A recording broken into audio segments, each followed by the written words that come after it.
going.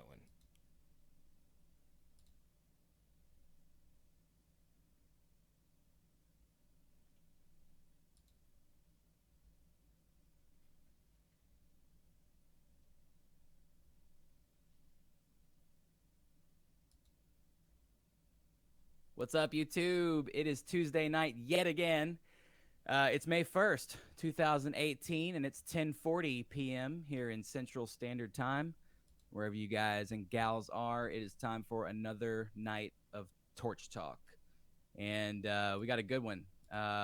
This one's going to be a night of melty goodness. And I think you guys are going to have a fun one with this. So let's get past the boring intro stuff and get to some melty stuff. My name is Will, and oh, there we go. I was like, hopefully there. I mean, I'm glad there was nothing incriminating on there though. No, right? Yeah. That would have been bad.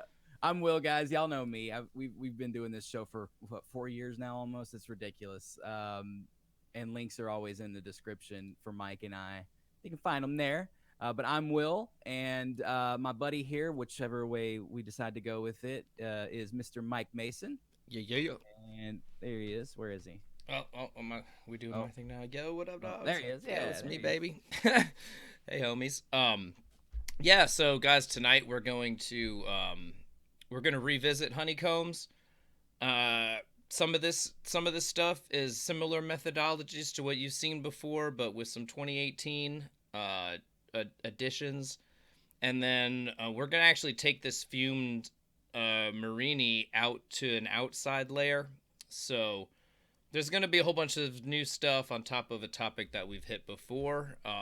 This is something that I really enjoy doing, and just to give you guys an idea, I think some of y'all saw it in the episode thumbnail, but if you're not familiar with what's about to happen, that's what we're about to do. And this is basic. These all start as round rods. If you're not familiar with this process, essentially, when you set this up with the right amount of rods around each one, it's called a centered hexagonal number, actually. So there's like 7, and then 19, and then I think it goes out to like 36 or whatever it is. You can just Google that; it'll give you all the numbers. But that's the real key to it. So if you were to do just 7, and you wanted the hexagon, you would start with these and then have a clear layer around it. And in theory, because there's a corner here, when you vacuum it out, the rod has no choice but to go from being round to going suck out into these corners. So that's the idea behind honeycomb millies. Some people just the basic version of this is just done with fumed rods, and then you get this thing that looks kind of like a wax honeycomb thing from a beehive or whatever. So that's kind of the idea, and what we're gonna do. So let me go ahead and pop this party off.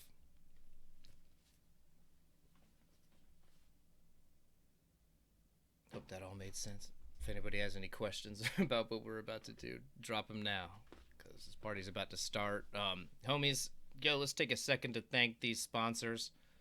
These are all dank companies and events, and their support has made it possible for me to bring you guys so much cool shit this year. I don't know what else to really say here other than how much I appreciate their support, and I hope you guys enjoy what it's making possible. If you do, maybe let them know. You ever shoot these cats an order or whatever it'll be, let them know you appreciate making this stuff possible. Anyways, so tonight, what has been made possible is these canes. And so we're going to start by fuming these rods up that are going to go into the honeycomb. And in this case, they're UV, as you guys saw in the picture. So I'm using electric flamingo for the pink, and I think it's Nova or Luna, I forget. Whatever the yellow North Star one is. I think it's Luna.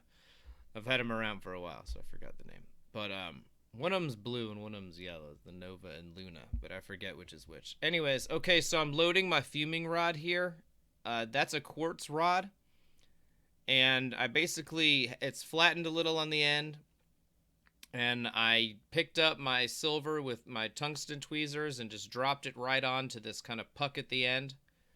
and then just gently lowered it into the flame, and it cooks onto the quartz, and then we're ready to go. And this idea of lowering the quartz into the flame, you're going to see me do over and over again, and is definitely like my recommended methodology for fuming with a quartz rod. Like, put it above the flame first and let the bottom heat up on the quartz, and then as you see it start to glow, then you know that the quartz platform itself is hot. Then I switch to the bottom and bring the fuming rod up to the flame from below, and just let it start to hit the metal. And I'm looking for the flame to kind of spread out like a paintbrush from the contact of it hitting the rod. And that's what I'm really looking for. So as soon as I see that thing kind of spread out, the flame, that's when I know that I've made contact. And if everything else is right, it's going to start just pouring metal off. And okay, so I've got my rods. They're on like a punny. And I've even added a little clear cap. And those are just sacrificial areas to ensure I get all my cane. And then I chuck it up into a drill, because it is so much easier if you got to fume a bunch of rods to do it in a drill. So that's what I'm doing. I just chuck it up, and then I kind of go back and forth a few times. Like, I like 3 times. You maybe go 2 if you're looking for like more colors and you're not going to pull it down much. I like a little dense layer. I want a nice definition between my cells. So that's kind of what you saw there, and then I had a feeling I'd be rambling like this, so we're going to watch another one, and then I spared y'all the like 17 other rods. But this is the process, you guys. I chuck it up, I clean it off, and then while I'm pre-warming the rod, I'm warming the quartz. Like, so you can't see that because it's behind that big-ass flame, but I'm just pre-warming that rod, and the quartz is already getting hot behind it. So when I kick back to the links, it's pretty much going to be ready. I know that rod is hot enough to accept that fume, and then I'm going to drop to the bottom. See, I dropped to the bottom, and now that fume comes pouring off. And the drill is letting it get a nice, really consistent layer. And then something else you guys saw me do, at the end when I start cooking the fume in, I purposefully let it get a little too hot. If it looks perfect, I'll cook it in when I know it's cooked in. But if I see any deviation in the rod, in the drill, I'll go ahead and purposefully get it just hot enough to be malleable or whatever, and then I'll bring it to the L-marver and use my graphite paddle to kind of form like those 3 surfaces or whatever, and it just straightens it out and it gets it like lathe straight, and that's what I want. And that's kind of like, I was afraid to do this in the past, but like, just get over it. Get consistent and get used to this notion of letting it get hot enough, because you want to cook that fume in, and then like I said, it gives you the opportunity to do this quick trick. And rods, like if you're using like Cymax 7mm, this is easy as hell. You don't need to do a lot of this bridging stuff that I'm going to show you guys and all this silliness. It's math. It's like 7mm, and if you're gonna do one like this, there's like, 7 layers or whatever, right? So it's like 49 millimeters of color inside. So you need a 60mm by 5mm wall, right? Because 2 walls on either side, and that would give you a 50mm internal diameter. And that's gonna be such a tight fit that nothing has the opportunity to move around. Everything's gonna stay in the orientation that you want. But when you start using color rods and stuff like that, or like rods like in the color combs that I make, I'll do like a veil cane, and when I'm doing those, that's like I'm pulling those down manually. And even rods that are pulled by machine at like North Star or Glass Alchemy or whatever, there's a little bit of taper, and there could even be a little bit of curve. The odds of them being 7mm on the dot are really low. They're probably going to be like 7.1. Even if you get ones that you look at and you're like, okay, those are nice, like 7mm or whatever, they're going to be a little off. So, the bridging and stuff like that really helps mitigate those slight differences in diameter.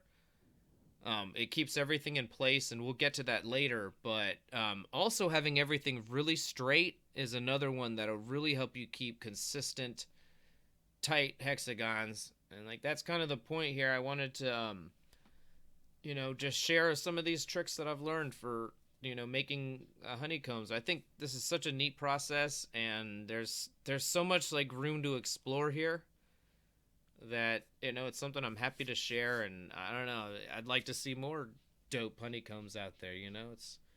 There's so many cool things to be done with it. So okay, anyways, what I'm doing here, you guys, I'm setting up the bridge structure. So I've got one of these rods, right? And I'm going to make 2 Marias. One Maria is for the inner layer, like the first 7 cells or whatever, okay? And those are going to bridge to that. And then the other 11 or whatever, 12, that'll make it into a 19 cell. Those are going to bridge to a Maria a little further out. And I just want to give them a little bit of a distance so that I'm not getting one of them hot when I'm doing the other sort of thing. So yeah, I'm just pushing 2 Marias right now. We don't got to be perfect or whatever, but what you want to avoid is like the rod kinking into them or anything weird. It should have like a nice smooth exit from the Maria back to the rod. So as long as that you've accomplished that, you're good to go. So that's the idea here. 2 Marias on the back, and like I said, that the Maria at the top is going to take that inner 7 cells, and the one on the bottom is going to take the outer.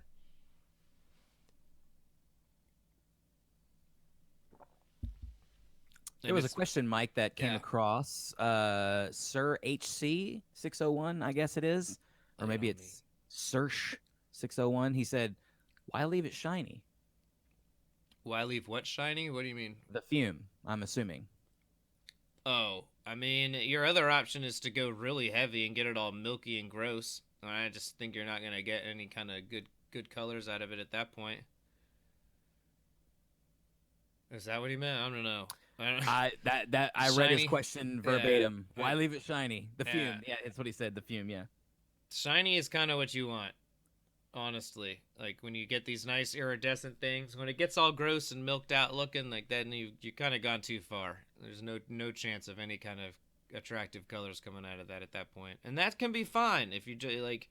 If you're going, yeah, if you just want like extra definition between your cells or whatever, that's possible. And okay, so here I'm adding these little tiny posts. And with these 7mm ones, you guys, it is a very small area to deal with. So I actually kind of like to like cook them in there and kind of pull them out a little bit. There's just 7 on that interior one, and it's really 6 that you have to bridge to that Maria. So it's like I take a little time here and really pull out these cute little taper peaks or whatever, and then that way they've got a little distance to connect to that Maria. Otherwise, it's a touchy seal to begin with because it's such a small area to work. But if you 3mm is kind of ideal there. I have 4mm. That's why I pull them out just a tiny bit after I attach it or whatever.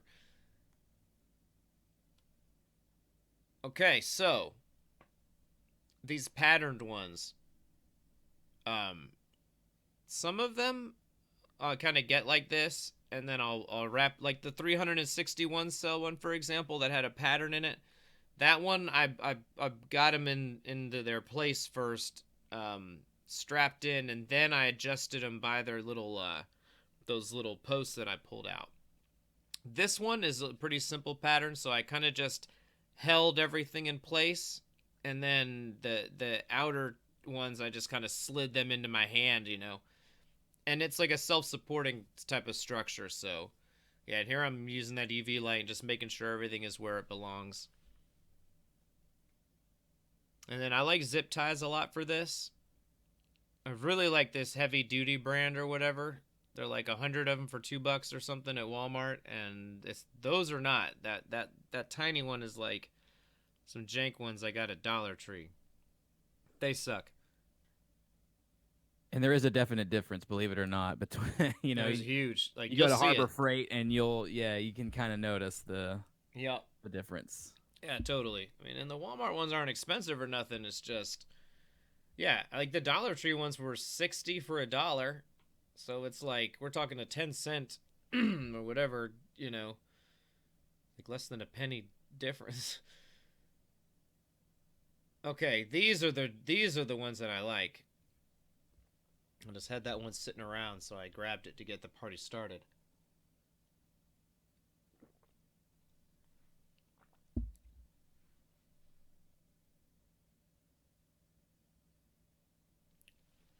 I'll say another thing about that fume and why it looks shiny.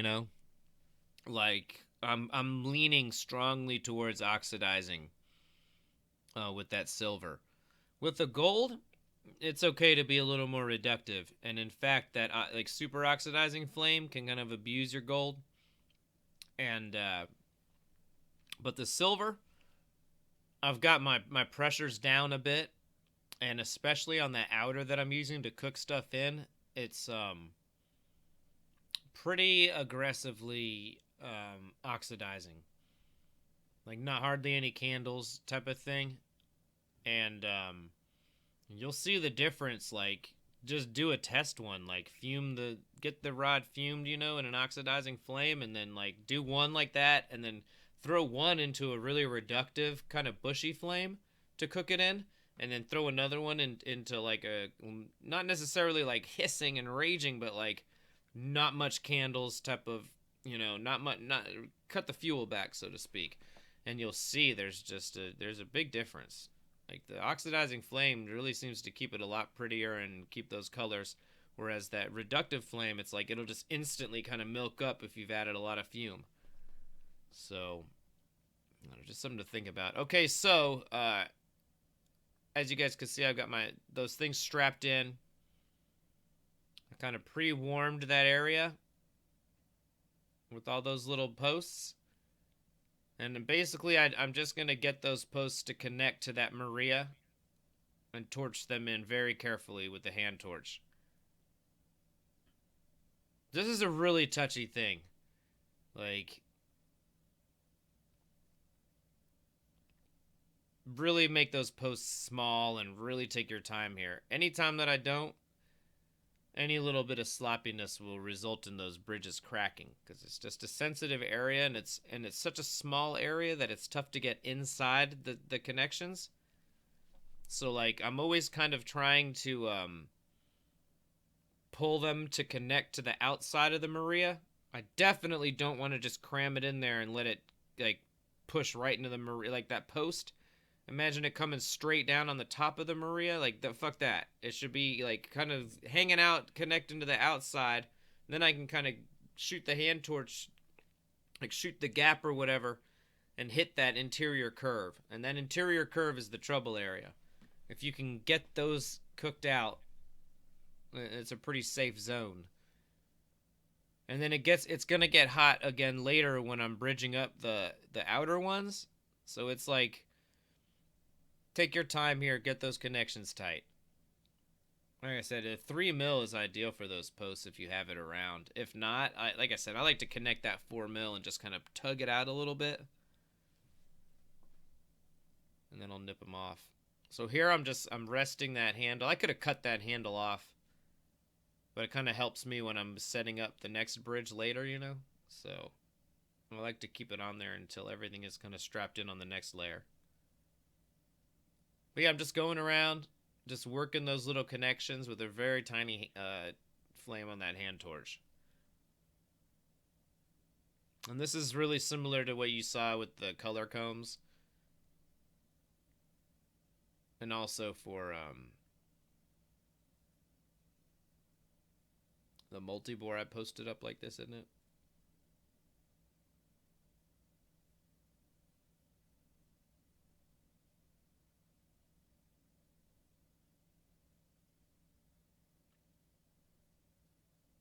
I like this methodology for pretty much anything with canes or tubes or whatever. And like I was saying earlier, if you're doing just straight fumed clear rods and you got like Cymax 7 mil or whatever millimeter, it's all math. You just have to use the hexagonal center number, and then you can just do the math. In the 7 cell, it's going to be 3 across. In the 19 cell, it'll be 5 across. And if you do the outer layer, it'll be 7 across. Then you just add up the millimeters until you see what the inner diameter is going to be the best fit. And then what I'm going to show you, though, like right now we're doing this bridging. A little later I'll show you guys how to adjust the diameter of a sleeve. And to me, that's another huge key to doing whatever you want with these encasements. If you're stuck with stock sizes, like especially if you're not like down the road from Mountain Glass or some shit, like you're really in trouble. Your options are totally limited. But if you can adjust sleeves down, there's so many things that you can do. So I'll show you guys how to do that. And then this, guys, like I said, those seals are touchy. This is my I don't feel like running a kiln for it though. And if I don't have a kiln up at the time, this is how I Bunsen those things or whatever. I straight up just set it down, and then I have a hand torch stand. It's by Joel J. Robinson, right? Shout outs, dog. Anyways, it's like a lock line hand torch stand, so it's right there on my bench, so I can set up the hand torch almost like a tiny bench torch or whatever. And in this case, I just put the hand torch in there and I use it like a tiny Bunsen. And basically, I'm just letting those connections, just in case there's anything that's unhappy, which there probably is. I'm just giving them their best chance. If you got a kiln up, by all means, throw that bad boy in the kiln. But you only want to put in so much because it's still strapped in, unless you take the straps off at that point. It's kind of up to you. That's a real moment of truth. Sit back and have a beer in the meantime. Yeah. This is how we roll. Watch the fireworks. Yeah. Yeah, I was like, no need to waste fuel. You're like, yep. Yeah, it's good to have unlimited oxygen. Yeah. That's kind of the look there. Yeah, just chilling in my melancholy or whatever. You're chilling. The glass is not really so much chilling. Nope. Which is good. That's what you want.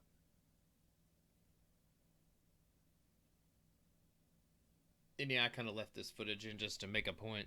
Like, yeah, I mean, I'll totally walk away in general, but other times I like to sit there and turn it around a little bit and that sort of thing. All right, now, like I said, this is like that moment of truth.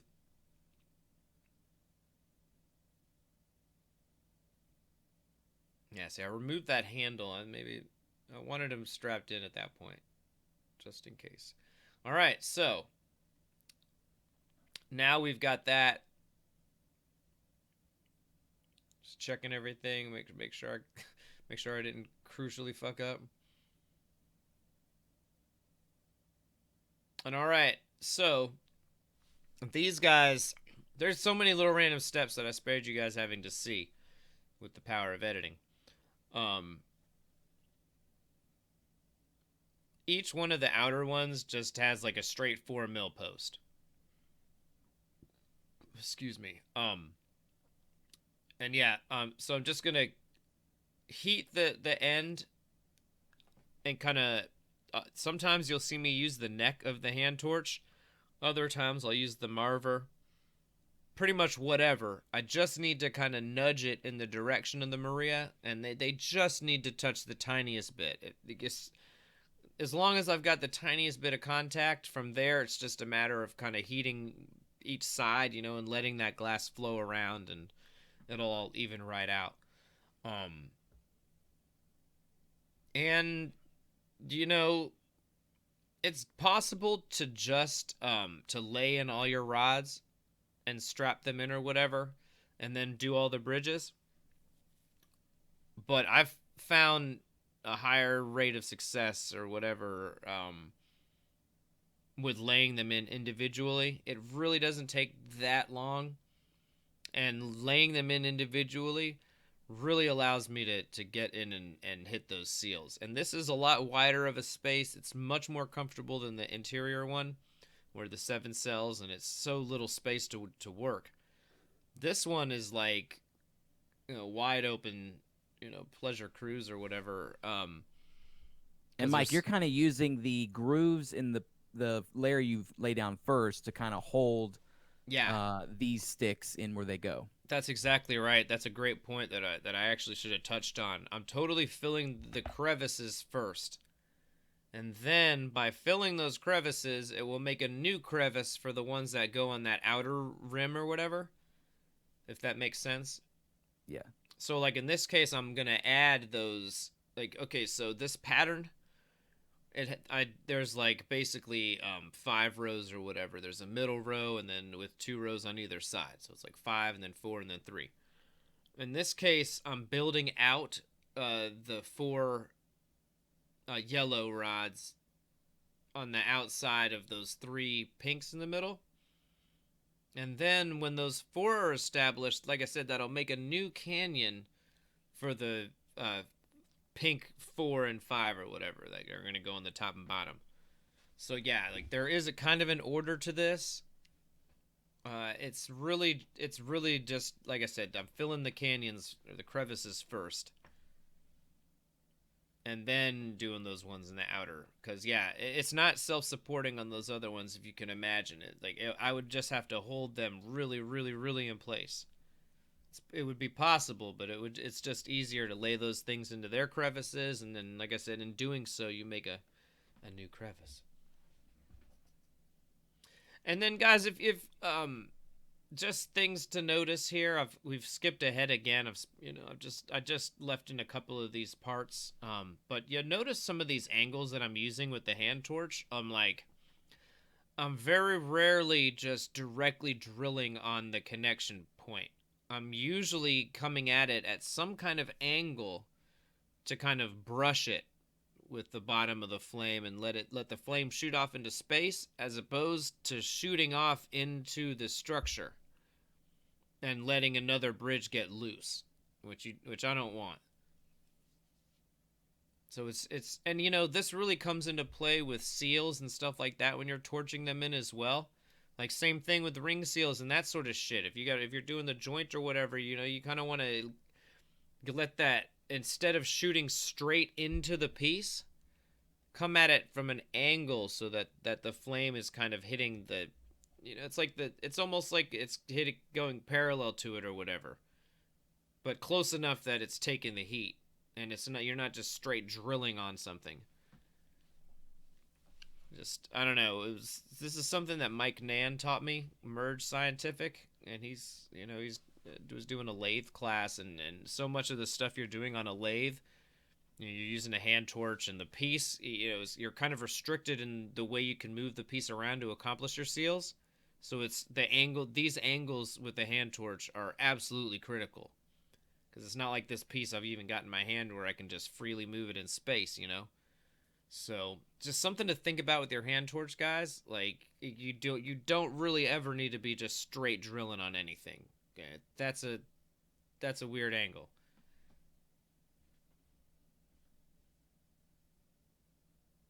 All right, so I'm going to add a little post on the end of this, and this little post is going to go into my tube.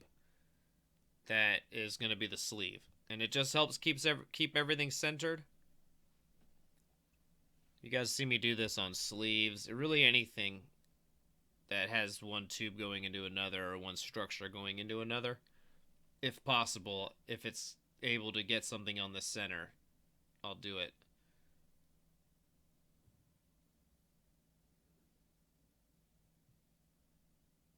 So yeah, just really a lot of heat there, and just wanted to get a nice smooth taper there. So really cook that in and then just kind of give it a nice tug as I came out.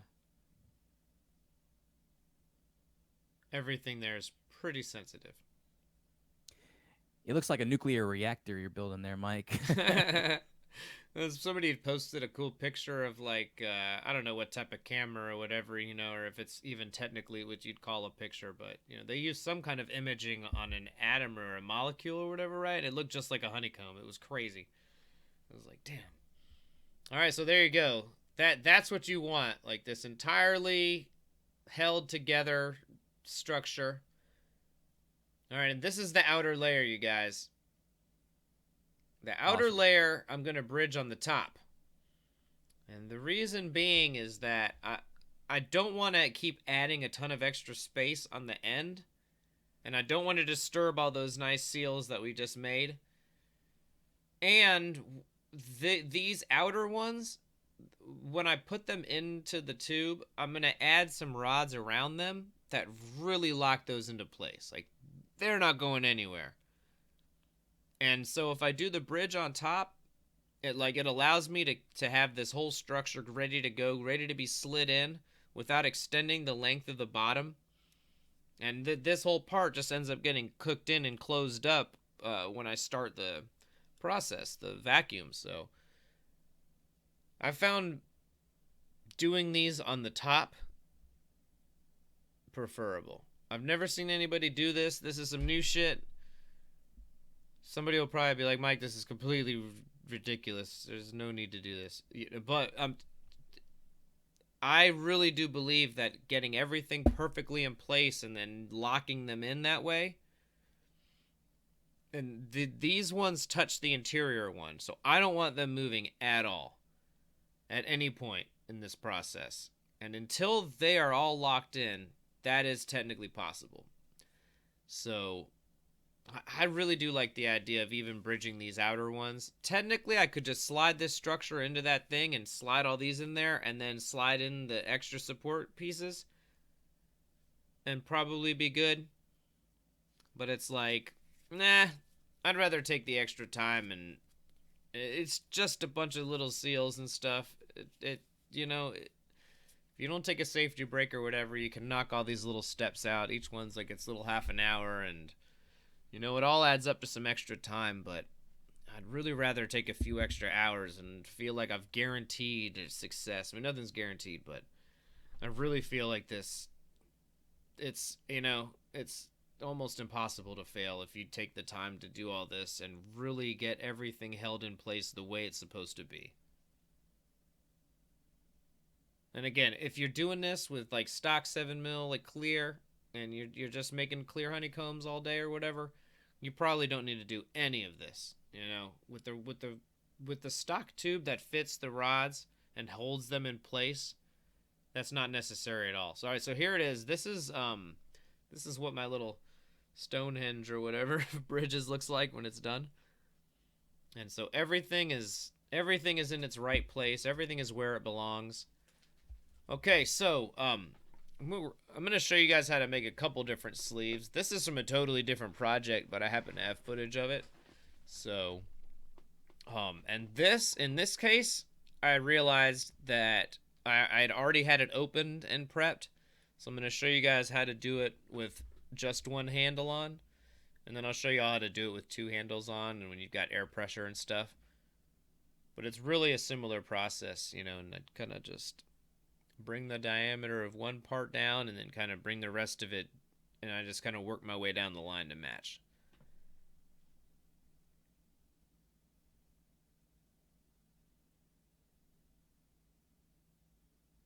And okay, in this case, this is a 60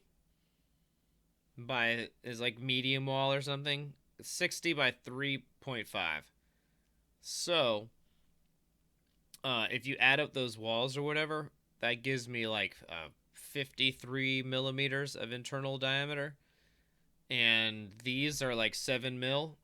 So what I really want is about 49, actually, because like I said, there's like 7 rows or whatever of things, because there's like 5 of color across, and then the outside. So you've got 7 joints at 7mm. It's 49 millimeters that you need at like that. That would be assuming everything is perfectly locked into place. 49 would work. but 50 is more realistic. And in that case, you'd want like 60 by 5, right? But I don't have that. So I've got 60 by 3.5. I don't know what the fuck I was planning on doing with that, but whatever, that's what I have.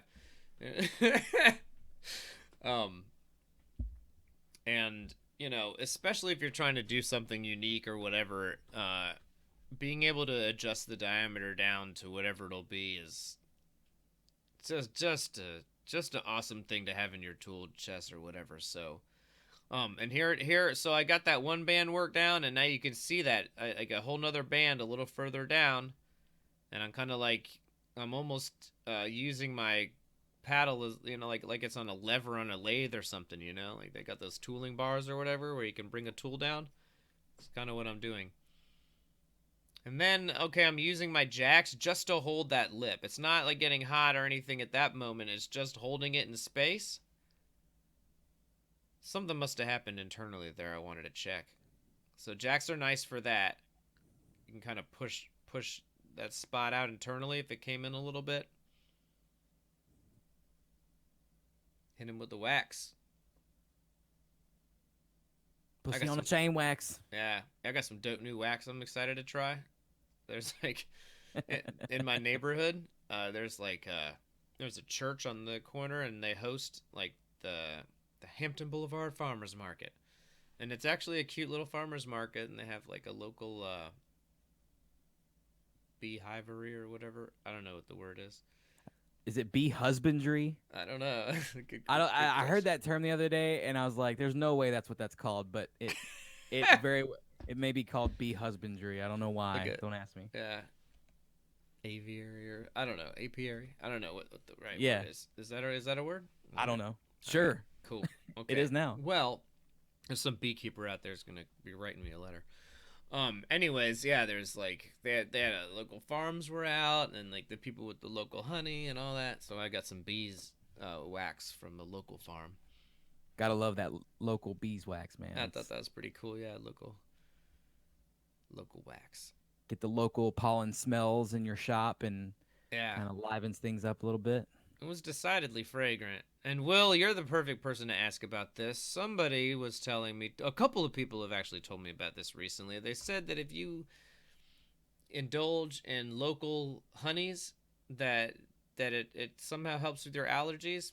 I have also heard the same thing, and what do you think? I do it because I love honey for one, but I don't know the science behind that. I don't know if it's legitimate, but that is I've heard the exact same thing, and I'm with you.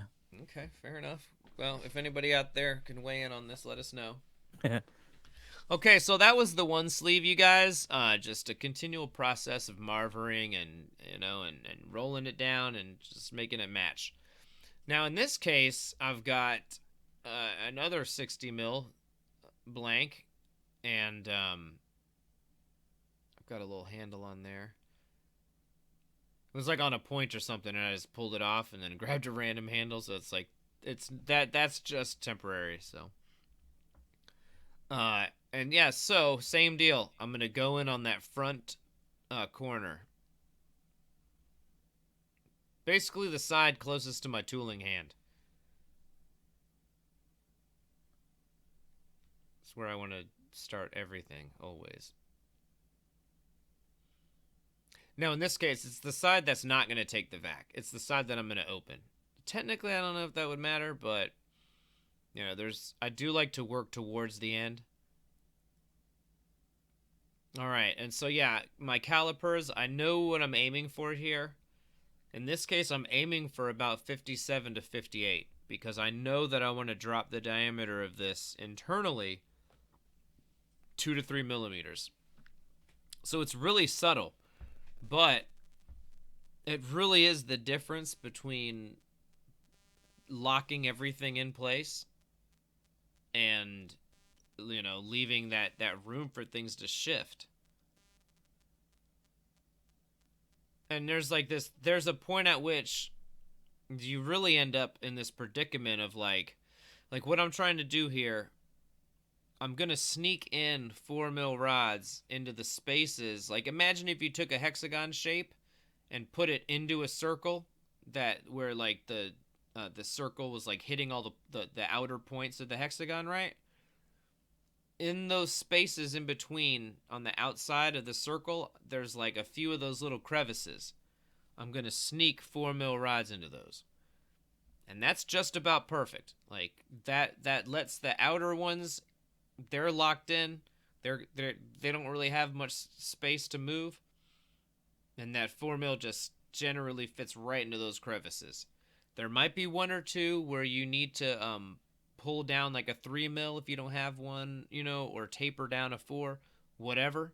But for the most part, like if you've done your job, like in this scale, those 4 mil ones, most of them should fit right in, and then you're locked in. Yeah. So, anyways, moving towards the end here. But yeah, if you leave too much space there, I mean, what are you gonna do? You're gonna move it to a 5, to a 6, to a 7 mil rod. At that point, you're basically adding a whole nother layer, and there's too much space between the corner of the hexagon. Like if you really think about a hexagon inside of a circle, those spaces on the edges, they're not that wide. It's just enough to fit in a few of those 4 mil rods. That's it. If you make that any bigger, how could it possibly be connecting with the corner rods, right? So I hope that makes sense.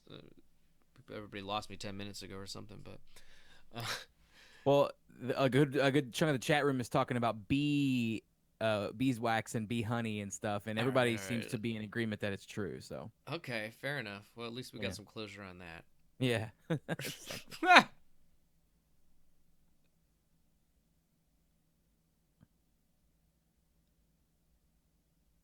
Okay, so yeah, I'm just really trying to put even heat, and I'm brushing around to kind of set a gradient towards the areas outside. I don't want it to be super steep.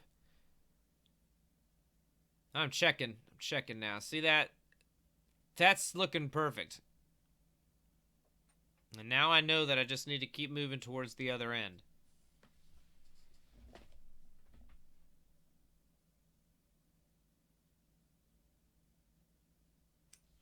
So, when I'm coming out with 2 handles on, I'm kind of giving it just the slightest tug and letting everything set straight. But for the most part, I'm using that. I'm not trying to pull it all the way out. I'm really trying to like push it in a little bit as well, because if I pull it out, I'm just going to like really remove all the weight from that wall. And it's got just about the amount that I want. So I like that. Even a heavy wall I could probably live with. I'd probably be more inclined to pull a heavier wall out, as opposed to, I might not even use the Marver at all if that were a heavy wall. But because it's got kind of a thin wall, I just kind of want to push that wall in, as opposed to stretching it out, which would thin it out, or blowing it out, whatever you want to. We're reducing our diameter, so we're not going to blow out here, but you get the idea.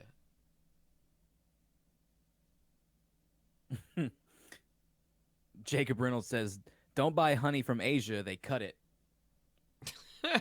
cutting it with high fructose corn syrup." Do they really?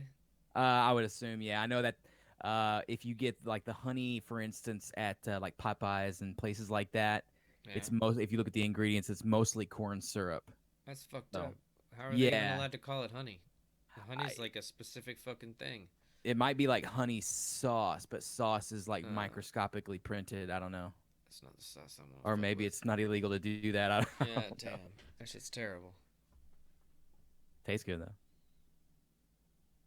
But I like real honey better. I mean, it's got those natural vibes. Shows what I know. I'm just like, this biscuit's good with this honey. I'm like studying the high fructose corn syrup. What the hell? Yeah.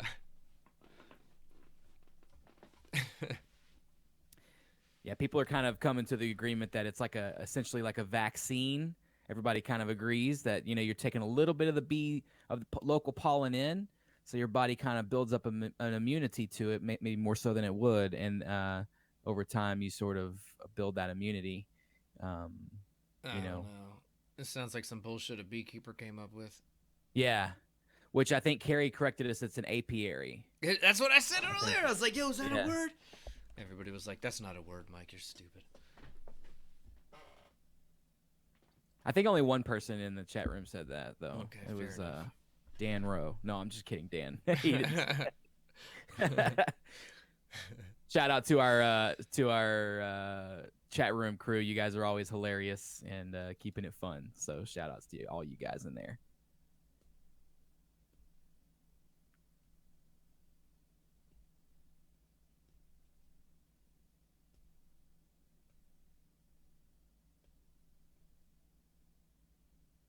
Oh, the homie in the chat says he's making 40 into 50. Wow, that's a big jump.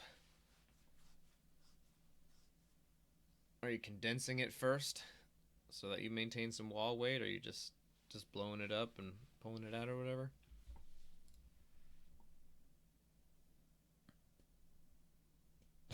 Oh shit, Seema's in the house. What's up, baby? Seema Glass in the house. Yeah. I was So it just looks thinking. like you've. Oh, go ahead. I was thinking about Seema earlier, or like I guess yesterday. I was like, what should I do for the show? I was like, I do have that reversal shot glass from Seema. And I was like, I'm doing this Honeycomb, so let's film that. And the Honeycomb episode we did one years ago. It's the truth is, I don't even care for those older episodes that were shot in a webcam. It's Yeah, they're and don't get me wrong, at the time, great content though. Yeah. yeah, it's like a homie in the Torch Talk group had mentioned the Hangouts, and they were like, yo, what's up, the Hangout's been dead for 2 days, and I was like, dog, those things have been dead for 2 years. Yeah. But and I sat on it for a second, and I was like, those things really, it served a purpose when everybody wasn't going live on Twitch and on Facebook and all these different places. And nowadays it's like, I know some of you guys do like it, but I can't see fit to like cram it down everybody's throat by advertising it all the time, because I know that it's like there's only like 5 people tops who ever want to do this, and they're never online at the same time. So I don't know. It's frustrating. It just feels to me like maybe it's, time has passed, even if there's still a few people who are digging it. I mean, that's why it's still there. It's not like we're taking it down or anything. If prove me wrong, you know what I mean? Like let homies know when you're in there or whatever. Yeah, I guess. hop in the Hangouts. I mean, we love that. But yeah, I think you're right, Mike. I think social media does kind of evolve and like goes down different roads. No doubt. One day they'll be like, what happened to Torch Talk? I haven't done an episode in like 2 weeks. So I'm like, dog, that show died in 2025. Whatever. After Mike and Will got rich. Yeah, that's right. I don't know. I can only imagine this show becoming even more baller if we get rich. Yeah, scholars will just be paying for people to go do things. No, I'll be doing incredible things. Like, oh, shit. okay. Yeah. Tonight's episode of Torch Talk is live from space, baby. Or whatever. I'm up here with Elon. Yeah, shout outs to Elon. Testing out the Hyperloop in a real vacuum up here. All right, so check it out, guys. I inserted my build into the sleeve, and then I've got those 4mm rods that I was talking about earlier, how they're going to occupy that space. Basically the difference, the negative space between the hexagon and the circle, there's crevices there that these 4mm rods will generally fit into. So check it out. Into the cleavage they go. Yeah, sometimes this part, and I didn't show you guys how long this really took, because like there's no point, but like a lot of this is just chilling out. Sometimes you got to remove one and figure out which one's pushing the whole thing around, so that there's a side that can't get in right. So like just don't get frustrated. See what I mean? Like, see how I'm even pulling on like the whole thing a little bit and like getting that in there. You just got to futz around with it. One day you're going to push too hard and your bridges and everything are going to break and you're going to start all over. crazy shit like that happens. It's okay. Just understand that, some of them are going to give you some trouble, and then as you get to the end, there might be, like I said earlier, there might be one or two that you need to like taper down a little bit of your rod or whatever. This is this type of thing where like I would kill to be near a glass supplier, and I just go in there and be like, oh, I need some 3 mil, baby, and I'd pick it up, and then I'd slide it into that thing. Instead, I find myself punting up to 4 and giving it a little tug, or just rolling the end down a little bit. It depends, sometimes it'll tighten up at the bottom, so all you need to do is kind of narrow down the end of one of those 4 mils. You just got to feel it out. And but that's really the key, though, is filling that space. And if you watch that old Honeycomb episode, I actually showed a triangular build that I had done, and I actually did that one in like 75 mil. And the triangle thing is actually built into like a self-supporting structure in a similar way. And then the rest of it is like filled in with like a bunch of like 4 mil rod or whatever. So check it out, you guys. This thing is locked in now. There's rods in all the crevices now. And even in some of them where I felt it was possible, I even stuck another one in. Like, I don't give a shit. See, there was one there that had like a little half rod stuck in the middle. I stuck that in there because there was room, and it helped the other ones stay more perfectly in place. It's like, it's not going to push the weight off that much or anything, so it's like, why not? So you see my post hanging out in the cut there. It didn't make it all the way into the blow tube, but it didn't need to. It was all good. So yeah, there it is. That's this structure. You guys should like feel the weight on this thing. It's fucking diesel. That's a lot of mass. Yeah, it's a serious fucking thing here. So now you put that in the kiln, obviously. Yeah, that just came out of the kiln. And here we go. We're going to actually pull this motherfucker. So the first step is to close that end off. And I have a vac ready to go on a foot pedal. So you guys aren't going to see me kick a vac on or anything at any point. But Mike, quick question from me. What's your ramping cycle like on something like this for, all the little connections? Do you go straight up to like 1100? Do you go to 1080? Where you go? I just bring it up to 1050. Okay. Yeah, there are times when I've considered doing that. I'd be like, well, it might stay a little bit hotter a little bit longer. But what I've found is that like that's a structure that could pretty much bench cool, and it's like, it's really hot. It's next to like insanity. So I found that it's just not going to really get that cold. Ideally, it would be cool if I had like a little Bunsen there, and I would probably keep it on the other end. Type of deal, because these, it is. There's a lot going on there, and we're not going to get there for a minute. But yeah, I'm not too worried about those. Everything is so locked in that even if those bridges break now, it's all good. Like, they'd all have to self-destruct, and, everything is so locked in that it wouldn't be that big of a deal. So, I kind of cooked in everything at the end there, and then when I pushed those bridges down, it left kind of a cavity, so that's what you saw me doing with the reamer real quick. I was just, like, pushing everything into the middle, and then it's all closed down now. And here's my handle that I made. It's a hollow handle that matches the handle on the other side. I think they're both 16 mil rods, or tubes rather. Sorry. And so I just condensed some solid there in the end, and it's kind of in a little cone shape. Makes it easier to seal. Our buddy Dobie Wong Glass in the chat room wants to know: did you ever do this with shorter prep, like half length, to learn the technique? Oh, most definitely. Yeah. This is like a quarter stick of color, plus my bridging area and all that stuff. But that is kind of a lot. Like, it really is. I end up doing the pull in 2 because it's so long. But I've found that it's manageable. for me now. And yeah, it's like, man, you get so much more out of your pull if you go longer, you know? And especially like if you take the time to add like I guess before it even made it to the drill, everything got a clear handle on it, you know, and I was able to use that clear to kind of give a little extra space, and then they've got extra space from the connecting area, and like that back end is always super tricky. So it's like it allows me to keep all the everything off of that. The front end, I don't ever have a problem with that, but things get a little mushy in the front, you know, when I'm closing that down.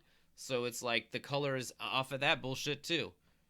It's like every drop of what I worked on to get here, I'm getting out of this. And this is like fumed UV color. Um but the ones where I do the veil cane, that takes a long time. And then adjusting them all takes a long time. So it's, you know, really makes a difference. And then, you know, these UV rods that I had, they were not 7. Some of them were, some of them weren't. They were close, but there was a little bit of float there. And even when I went in to lay the clear ones, there was one crevice where I had to adjust like one of the clear because it just didn't want to sit in that crevice. And then when I went and checked the clear rod, that motherfucker, a Cymax, mind you, that motherfucker was over 7 mil on the caliper. It was like 7.1 or 7.2 or something. And, you know, like even the big 44 mil Cymax that I use now for the clear solid pucks to start it with, those are not round. Like you think that, you know, especially like Shot Duran, like Shot Artistic is kind of known to be like the odds or whatever of you know, but like Cymax and these that shit should be factory spec, you know. But oftentimes, if you really caliper the rods and stuff like that, you find that they're not. And you know, I was mentioning earlier, like with when you're using color and stuff, like those are definitely not. But Cymax and all that on paper should be, but it's not. And that one rod wasn't. And I didn't bother to caliper some of the others, but it made me think maybe some of those others were probably as well, and that was pushing things around just a little bit. So when it came time for one to sit in that crevice, it couldn't because the rod that was sitting like not in a crevice on top of the rod below it, that one it didn't have enough space. So like I just adjusted that clear one or whatever, and like I said, you know, it was all because the freaking clear was off, and maybe also because the color was a little bit off too, you know. But you know that's where all this ridiculous structure that I've shared here has come into play because it keeps everything where it needs to be. You know, like you guys can watch on the end here that it's all lit up. Like nothing is moving. Everything is. There's just nowhere for anything to go. And that's what you want.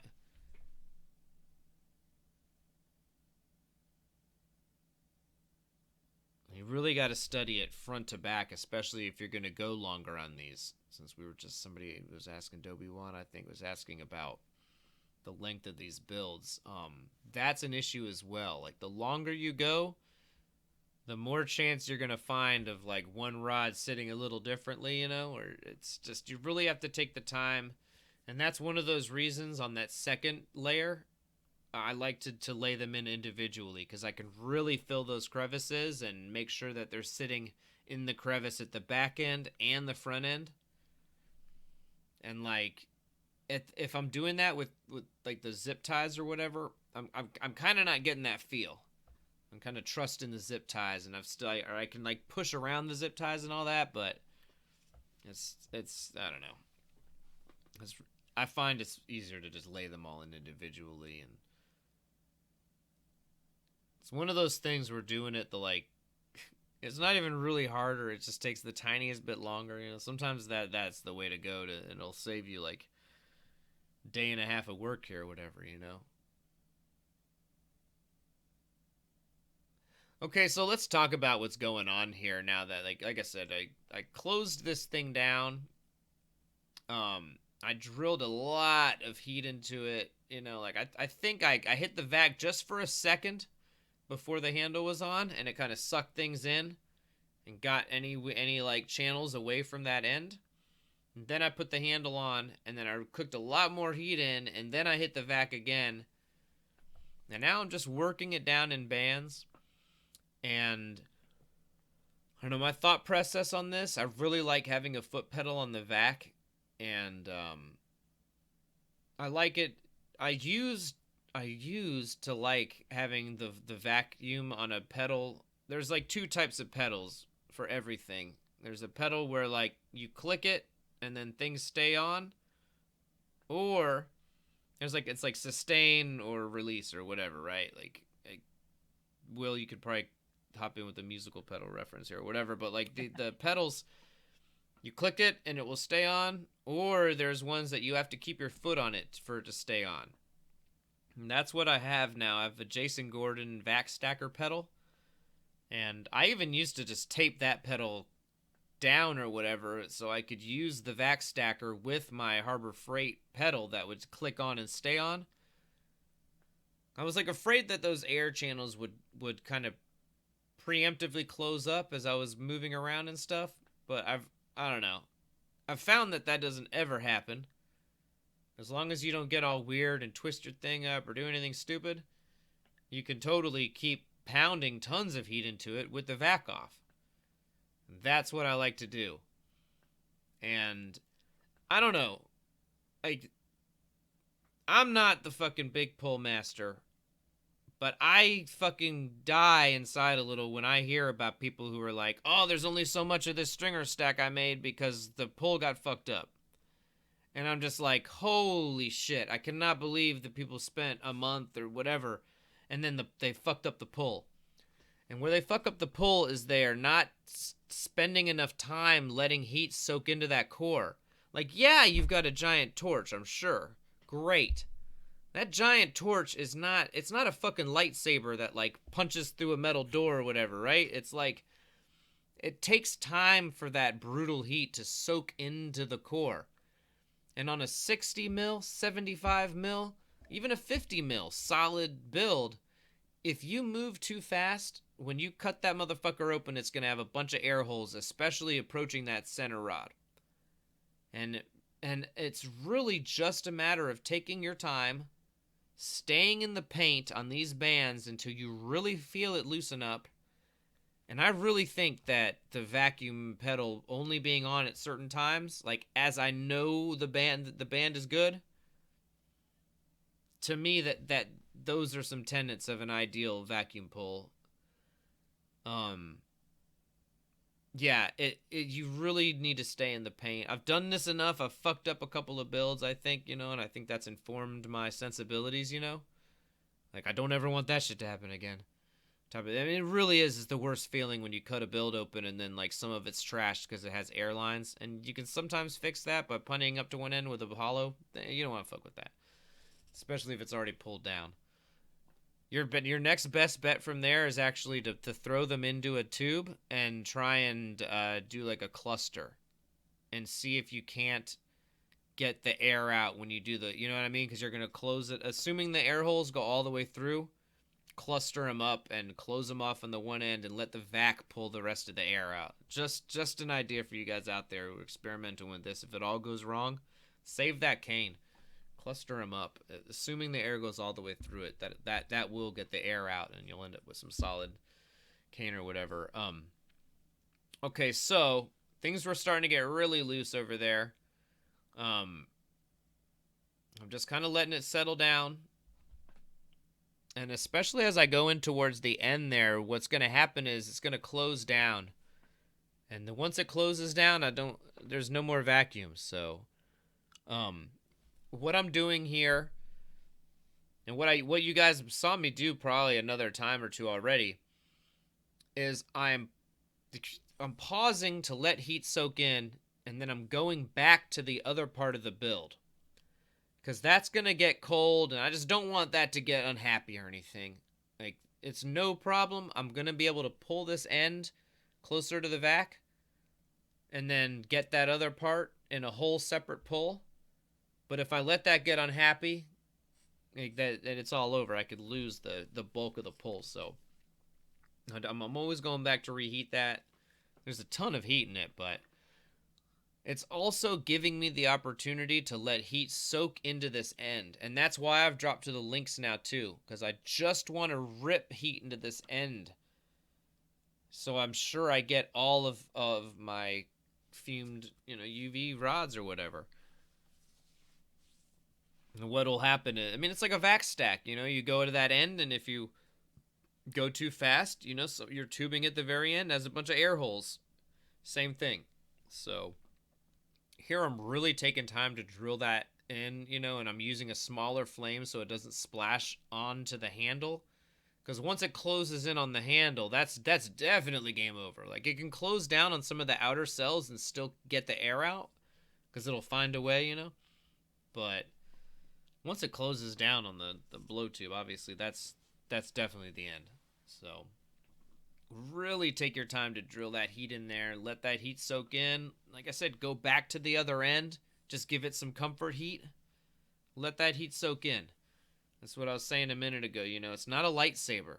It's like, it really does take time on these big ass builds for heat to soak in. It doesn't matter how big and awesome that flame is. It's like, it can't get in there. And even if it's a GTT and it's got triple mix adding so much velocity, that helps. Don't get me wrong. But time is the factor. And, especially if you're not using a GTT. If I wanted to do this on a Bethlehem or something, first of all, I would have the alpha stage, fucking insane oxygen going through it, like just ripping. And then I'd have the outer, a big super fuely, like hot outer. And what would happen is it kind of acts almost like a triple mix for the outer, and it just, you'll see, things get white hot in a way you may have never seen happen with your Bethlehem when you do this. Seriously, just mad oxygen on the inner and then super hot bushy outer, and you'll see it's like that inner just like sucks that heat up and bam, pushes it. Anyways, the idea here though is the same. It's like you need to give it that time for the heat to soak in. All right, and now I think we're about to do a pull on this end. And, so much heat was in there from the vac that it didn't require my usual, like, dank heat process, where, like, I'm really taking time. But that's because I already took time to let heat soak in there when I was evacuating the air. And basically what I'm doing when I'm pulling, you guys, I'm never stopping.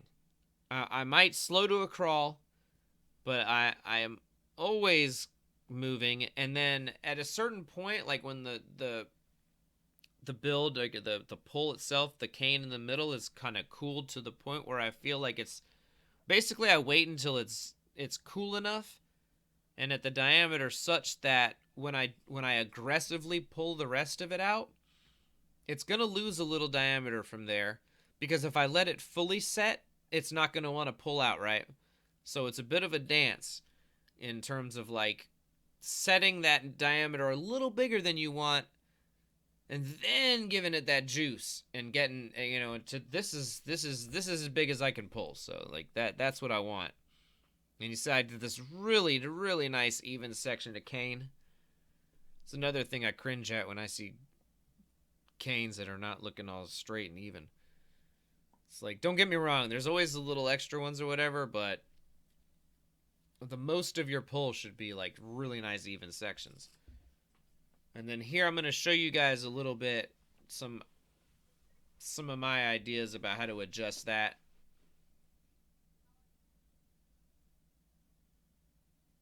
So yeah, I'm just giving that time to chill out. And I'm going to lay it on the bench and cut it down. I'm adjusting the flame now because we're not doing a pull anymore. Like that vacuum pull. And I was talking about the alpha or whatever. I in terms of flame pressures and stuff like that, like when I'm doing the vacuum pull, very, very, very velocity heavy on the links as well. Not quite what I was talking about, like I do with that alpha, with that trickery where you really rage that oxygen and then let the outer carry the flame, but like a really, really hot, forceful pushing links. Maybe even past the point of hot, almost to the point where it might be technically kind of cooling things down a little bit. But the outer is like to the border of that, like to where I feel like it's as tight as can be without sacrificing heat. Okay, check it out. I was making a handle here. I just thought this is cool.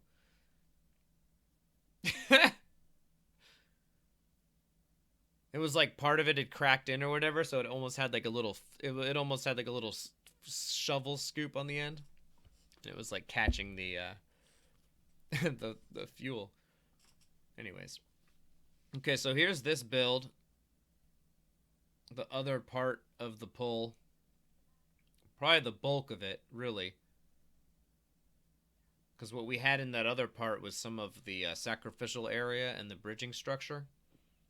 Whereas this thing is like, it also has little posts on the end. But that kind of, oh, it was almost like the moil. Okay, now when I bring a big thing like this out, and I'm kind of putting heat into it, like don't slack on that part that's shooting out. Sometimes I'll be so focused on the part that's like the big bulk of it, you know, and then there's like a little taper coming out to where I want to punny to it, that when I go to punny to it, it's creating like a really, really like I've talked in the past about thermal stress. There's thermal stress and there's mechanical stress. Mechanical stress is that acute angle, you know, that makes the glass want to crack. That thermal stress, though, is when this giant puck here on the end is hot as hell, and then I go in to do a seal on the end where there's this tapered area that's gotten all cold, and what would happen is I've forced the area in the middle to go from, you know, hot as hell down to this, you know, down to nothing. And it's not the end that gets down to nothing. It's not the end where that I'm punnying to now. It's like in the middle where things are stuck in the stress zone, so to speak. And sometimes that's enough to just make it want to go, you know. So yeah, like as you're heating that sort of thing up, like every, you know, let the angle splash heat into that taper part out, you know. And just don't forget about that part right there. You don't want that to crack. You don't want to lose the cane, really. And then if that cracked, it would also be really bad because it's your handle right now, you know, so you don't want that.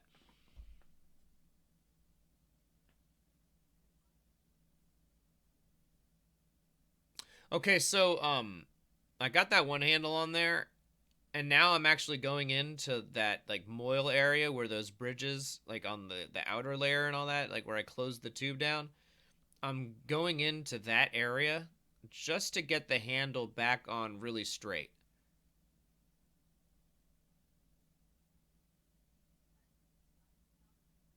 This is almost like doing a whole pull, you know? We basically got a giant freaking That's a lot of puck material. there. Yeah. Yeah, so it's like I really do want to take that extra moment now to get that handle on super, super nice. There was nothing to be done about it when we were doing the vacuum pull earlier and stuff. It wasn't that big of a deal. And I think some of it may have come off like, I'm not really even sure when. It wasn't a problem in the pull, you know? But for this pull, where I have the opportunity, I want to take that time and get those handles really, really nice. And that's just going to facilitate putting nice, even heat into this thing and, you know, getting it down properly. How dank is your heat if it's not put in evenly? It's not very dank at all, I'd say. No, that's a mids heat. That's mid heat, yeah. That's a mids heat. Yeah. Speaking of, I'll be right back. I need to go get me some mids drink. I'm drinking my new cheap rum tonight is Admiral Nelson. Oh. Yeah. I've discovered that if it doesn't have like a pirate whore on the bottle, it's probably not good cheap rum. Expensive rums may have an admiral on them. I'm not certain, but is Admiral higher than Captain? Are they trying to usurp the Captain? Yeah, he's apparently It's a contender for power there. I'll be right back. Well, as always on Mike's Beverage Runs, I tell you guys to subscribe, which a lot of you guys already do. And so thank you guys for subscribing and hanging out with us on a Tuesday evening, doing some glass, putting in the heat, and playing with this awesome medium that we all love. It's really a cool medium. Um, I mean, there's just so much you can do with it. It's so versatile. We, as the borosilicate art market, are such a small slice of the glass pie. I mean, glass is it has such huge potential, and you're probably staring into it right now, maybe on your smartphone or your tablet or your TV, whatever you're using to watch Torch Talk. You're probably looking through glass, and it's pretty cool. I think that's really cool, and the fact that we are a very, very, very small group of people that possess the ability to play with this medium and to do the things that like Mike is doing right here. A very, very, very small percentage of the population will ever do this, and so I think we should all feel privileged because of that. And what a cool thing we do. Glass is such an awesome, powerful substance. Change my mind, as the meme says. You can't do it. And while I was blabbering, Mike is just continuing to pour heat into this thing all the way to the core. Like he was saying earlier, you do not want to skimp on the heat. You're going to get issues. You want to make sure that glass in the core has had time to absorb all that warmth and get nice and juicy, if you can go with me there. Yep, that's right. You really just, man, the longer you can take to do this and the more time that you can step away from the flame and let that heat soak in, the better results you're going to have. It's a concept that I picked up from like Mataskookie via Boyd Saguki. And guys, if you look him up on Corning, on the Corning website, like on their YouTube channel, he has a fascinating demo, and it's like it's a soft glass one, but it's all about like your tooling angles and stuff like that, and thinking of it's very deep stuff about shaping glass. Anyways, this notion of, he calls it build up heat, and the way you build up heat is by letting that heat have time to soak and homogenize and even out. And there's no substitute for heat, or for time rather. No substitute for heat either, but Yeah, you definitely, that's your mode of transportation. Right. So you got to have that heat to move that glass. So yeah, okay, so I'm just taking my time, never pausing, but just slowly moving, and then at other times I'm drawing it out. And I want this to be a little bigger. So you see I'm not drawing it out as fast as I did the last one. And every now and then I just kind of switch.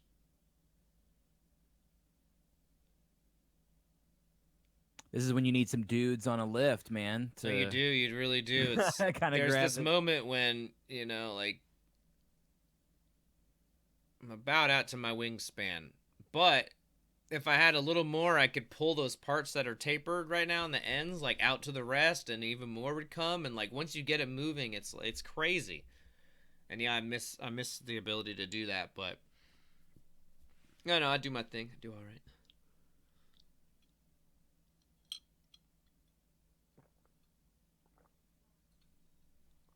So yeah, turn that giant puck into like all that cane and two smaller pucks or whatever. And I think up next I've left some footage in of me adjusting one of these pieces, just to give you guys an idea of what I do with it from there, and then like kind of how I deal with some of these like little those little hunks that you end up with, and those are inevitable. But I'm going to show you guys how I deal with them and can kind of get back to nice even sections that I can jaws off or whatever. you know, and that's kind of the difference between, you know, those wonky dip sheets that you see people put up with a bunch of shitty canes with a bunch of, like, you know, they they oftentimes they look like pregnant spliffs or whatever, you know.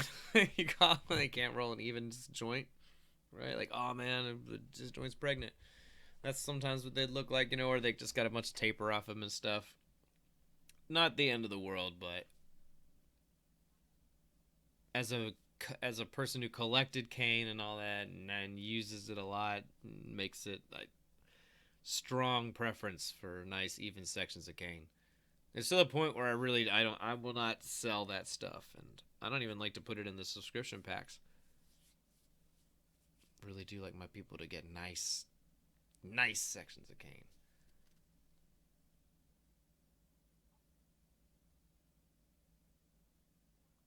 You can really see all that fume in there doing its thing.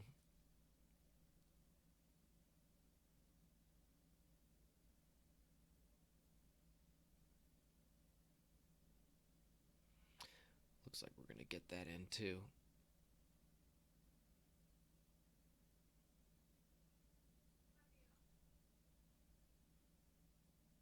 So yeah, pretty much just grab whatever handle matches that I can find laying around. Looks like this one was involved in a build previously. Recycled. Yep. Repurposed. So yeah, I just really quickly condensed some of that glass back on the end, you know, like while I'm heating that end. Then I'm just giving it a little puff so that internal wall doesn't have any weird kinks. Mechanical stress, as it were. All right.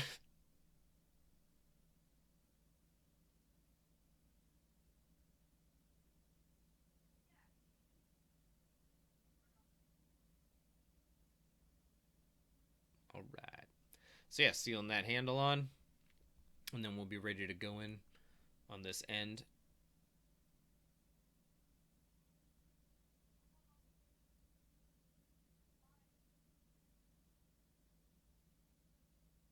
Kind of thought I cut this out, but whatever. Not that it's not exciting, it's just how much glass do you guys need to see get pulled down? Now, on a section like this, you guys, where there's this one big fat fucking chunk, I'll go in on it with this outer, and then you're probably going to see me click down to the links at times and just focus on the biggest part of it. Some of that is also sacrificial, though, so I may not have been as worried about it.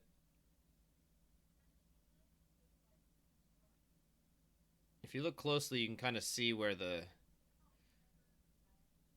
clear and the color begins. There's like these little nubs, and then you can kind of, it's hard to tell, but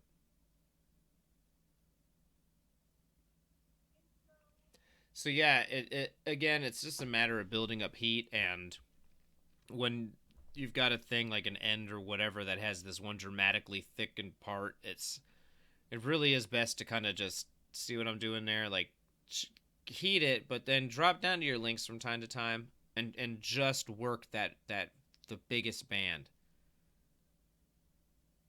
And then other times spread some heat around. It's just all about smooth, nice gradients of heat. But the only way to accomplish that with such a fat ass section right here like that is to pause every now and then and just go right in on the middle of it.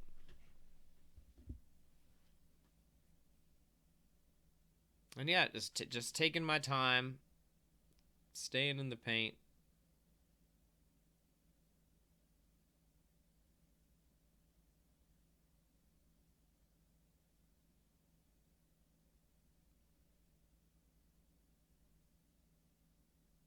I pat myself on the back every single time I manage to get past that blast shield with that tag in it. Like, it hasn't happened for years, but like I'm still like, fuck yeah, didn't hit the blast shield.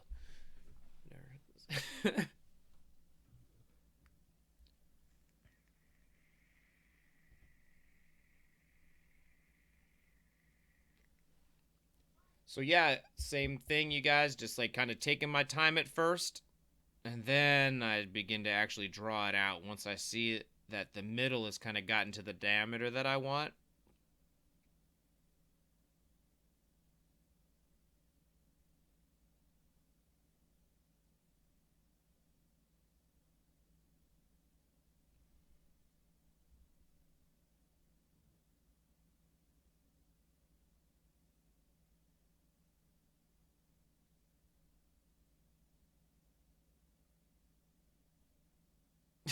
It's like a clone of the last one, right? Yeah, it's just tiny. Gotta end in another one, and then we'll pull that one out. We gotta end in another one.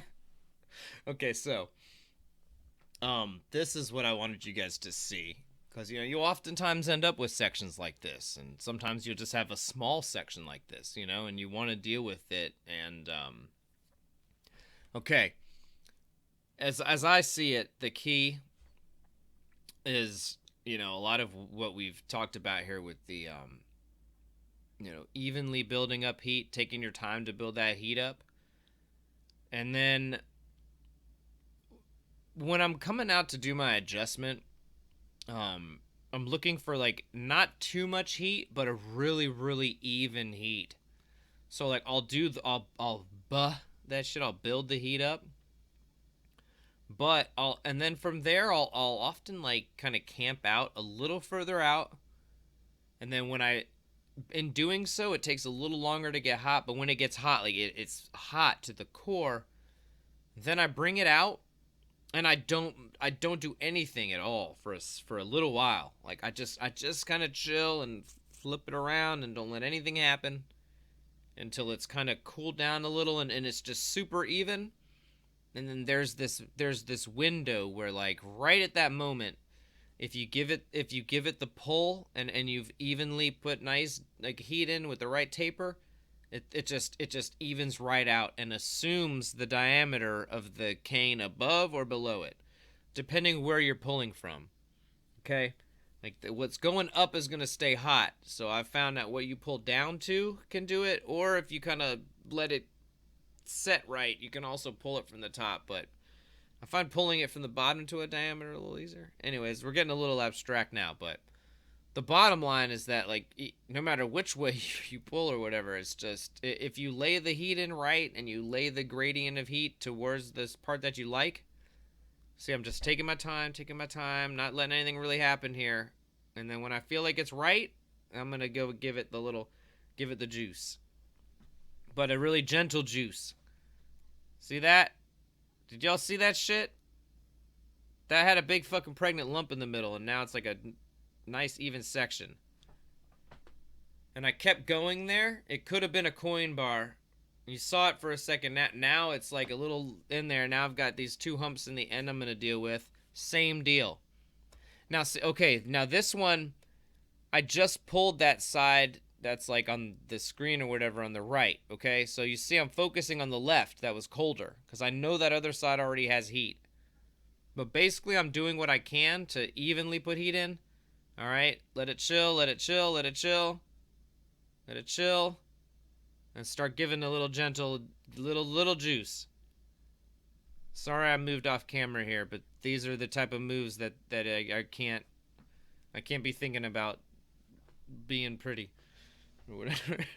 It's like you just got to find that right moment, and then it just evenly, you'll see it goes from that lump to something approximating a nice gentle chill ass even cane. And you just repeat that process down the line, and at the at a certain point you're gonna end up with a nice even sections. See that? Boom. That's nice. And now we'll go clean up the end there, and we got a really nice section. And then we'll go do the other thing. We'll do the same thing to that lump on the other side, and we're gonna have a nice long cane of like large diameter, even nice sections. And it really is just a timing thing, even heat and timing.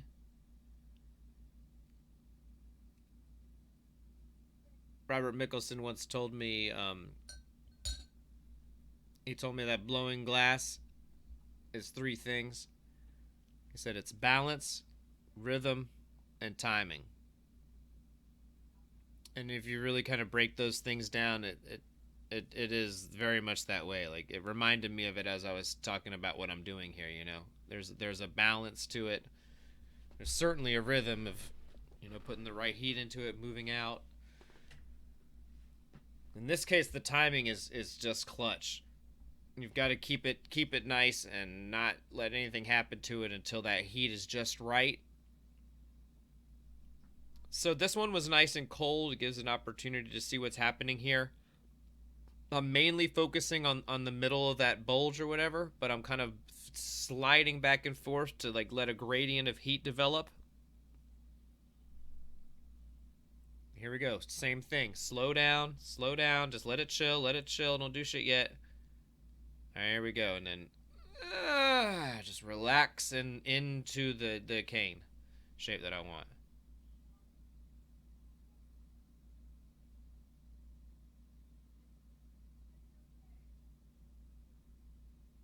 And here again, I went further than those diameters and the edge.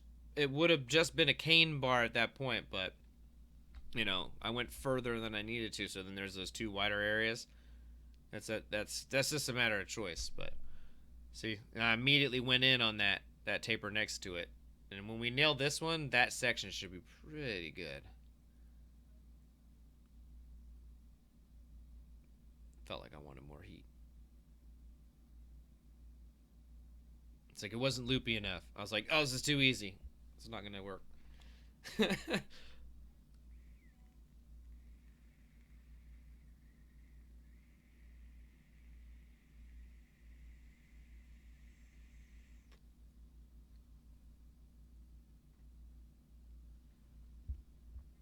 So yeah, a little tedious, but in the end, this is what just gives me nice long even sections of cane. And if you want to do like the ones where I restack them or whatever, it's all about being able to pull them out into these even diameters. Same thing with the color combs, the veil cane, same exact deal. I gotta get these sections and then pull them back down out, and end up with all these even pieces of cane in order to build a structure like this. There is a question in the chat room, Mike. Yeah, what's up, guys? The Dread Mega says, say life calls you away from the torch as you're pulling and you've got to walk away with a huge section unpulled. Do you ever anneal that knuckle for the time being and then bring it back up to temp and pull it down at a later time? And if so, do you recommend any specific kiln cycles for something of that size? Yeah, no. That big build, like when that part that I set in the kiln, that could have gone in the kiln and probably survived because it was like totally happy, really, really well vacked in glass.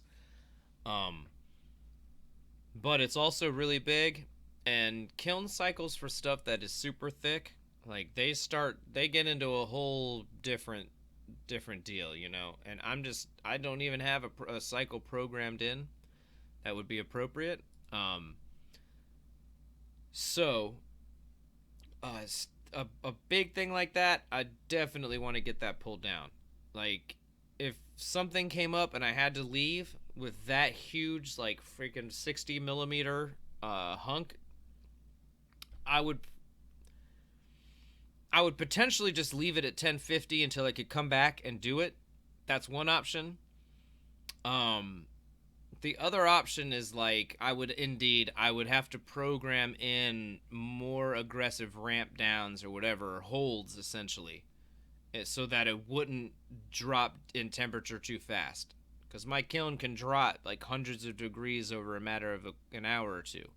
That could not happen with something that big in there. Like, it might survive, it might not. I don't know. But it's like those things, okay, I was talking about how like there's no substitute for time because your torch is not like a lightsaber or whatever. Same deal, yo. Your kiln is also not a lightsaber, right? Like it's an oven. So in this case, like the whole idea of it is if you have a big marble or a big thing, you don't want the middle of that marble at a drastically different temperature than the outer surface, because that's a form of thermal stress. So you simply have to extend your ramps down.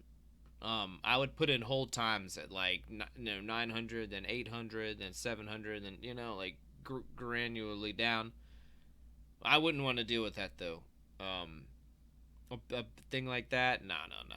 And like y'all saw, it didn't take that much longer to pull down.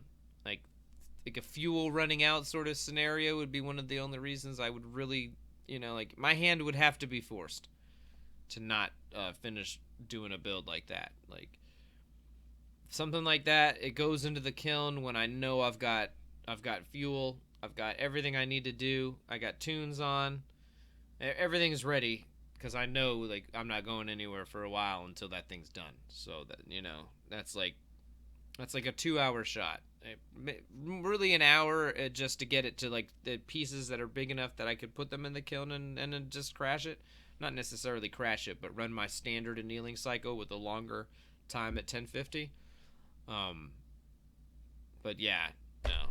To answer your question, I don't know.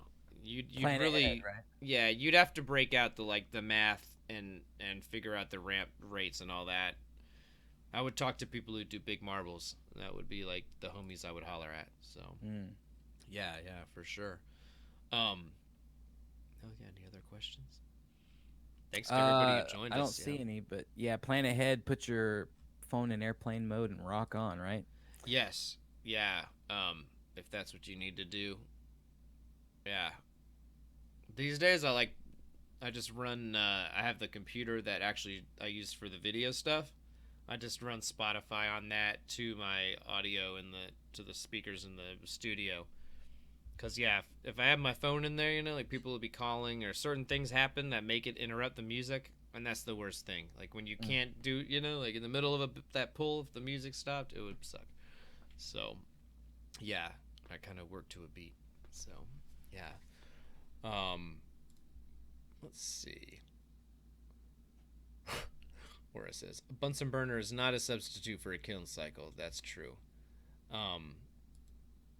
Yeah, no, I would not Bunsen that giant thing. Like, it's a topic that comes up, and then like in scientific glassworking or whatever, like the textbook on it, they say like that you can flame anneal, but with boro it's incredibly tricky, and it's the type of thing where it can be done, but and it's gonna be done on like thin pieces, where you can kind of guarantee that transfer of heat and everything.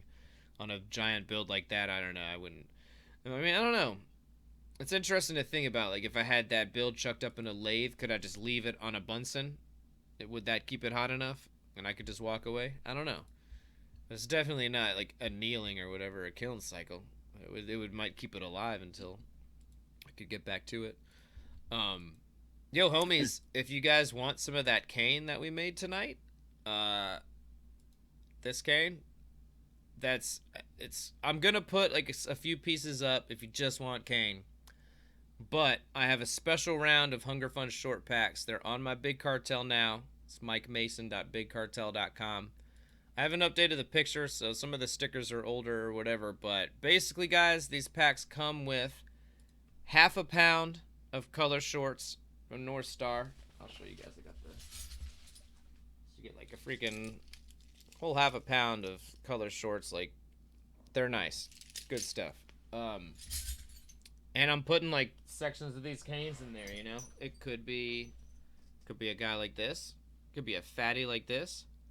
If you send me a message and say, Mike, I want a fatty, I got you.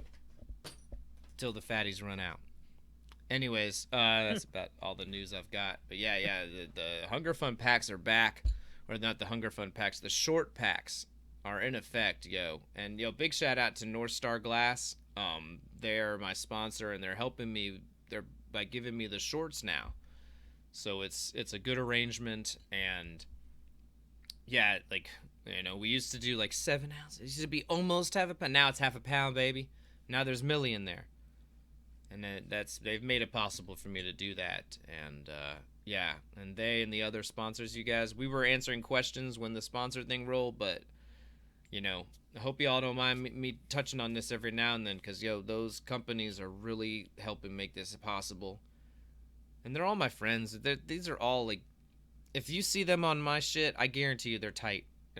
I don't fuck with people I don't believe in. Every one of those companies their events. They're all something I'm tight as fuck with. So support them. Anyways, all right, enough about sponsors and all that stuff. But whew, what a year it's been because of them. Yeah. So Yeah, and Anyways, we're already almost halfway through that year, man. We're already into May here, right? and man, I mean, before we know it, we'll be at Melt. It seems like. Dude, yeah. Speaking of melt, I know. I think it'll be after I get back from the gas conference, like in a couple of weeks. I do believe the Melt Boys will be back with us. I think we're gonna get Kevin Beecher on for a sick ass demo. Yeah. Homies, y'all's. I imagine y'all have been seeing his posts lately. The dude's been posting sick recyclers. Y'all know he was doing those crazy Star Wars marbles and stuff. If there's Hmm. something you've seen of his that y'all like, then maybe we could maybe even take suggestions on that. I think it's a pretty open-ended thing. Huge shout out to the Melt guys. Melt is like, it's the best fucking time a glass artist could have.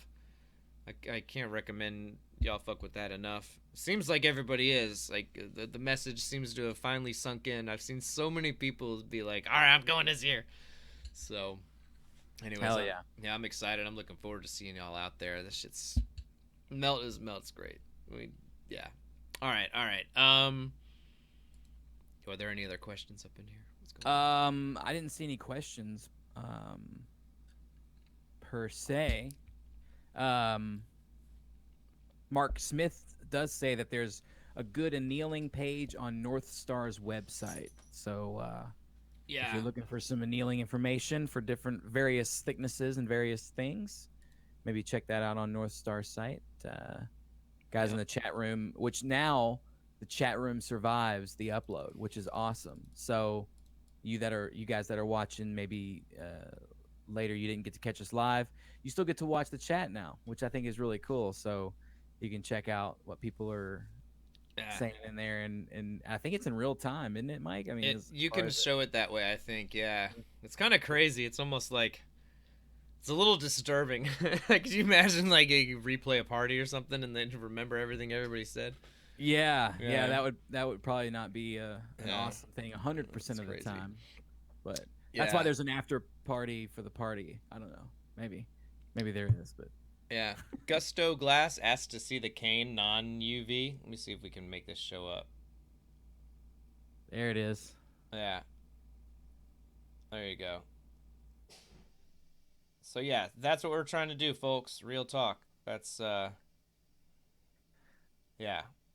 Let's see if we can maybe make it pop. I don't know.